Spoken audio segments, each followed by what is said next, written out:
ఏ విధంగా చూడొచ్చు మనం? అల్లు అర్జున్ అంటే మన నేషనల్ స్టార్. మనకి అంటే మన తెలుగు వాళ్ళ వాల్యూ అన్నది రాజమౌళి ఎలా నిలబెట్టాడో అలాగే అల్లు అర్జున్ కూడా నిలబెట్టారు అనేది మనకి నేను అనుకుంటున్నాను.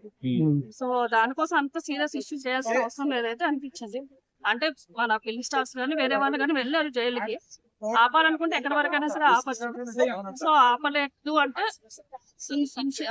ఇంటిగా ఏదన్నా జరుగుండొచ్చేమో అని అనుకున్నాను. అది ఎవరన్నది మనకు తెలియదు. నా అభిప్రాయం అంతే. ఓకే, అల్లు అర్జున్ గారిని తొక్కడానికి ఇదల్లా చేస్తున్నారు. ఎందుకంటే తెలుగులో దాదాపు ఇంత కలెక్షన్ వచ్చినమో పుష్ప మాత్రమే. ఇక తొక్కాలనుకుంటా వచ్చా తొక్కాలని అనుకోవచ్చు, లేదంటే వేరే ఏదన్నా కారణాల వల్ల కూడా అవుతుంది. అంటే రైటర్ రంగం మేడం అల్లు అర్జున్ గారు అరెస్ట్ చేసి జైల్లో తీసుకెళ్లారు. రైట్ అనిపించింది. రైట్ మేడం దీనిపైన మిగిలిన హీరోలు ఎవరు స్పందించట్లేదు అల్లు అర్జున్ గారి పైన. దేనికంటారు? అంటే స్టార్టింగ్ లో ఎన్టీఆర్ గారు, రామ్ చరణ్ గారు, మహేష్ బాబు గారు, ప్రభాస్ గారు.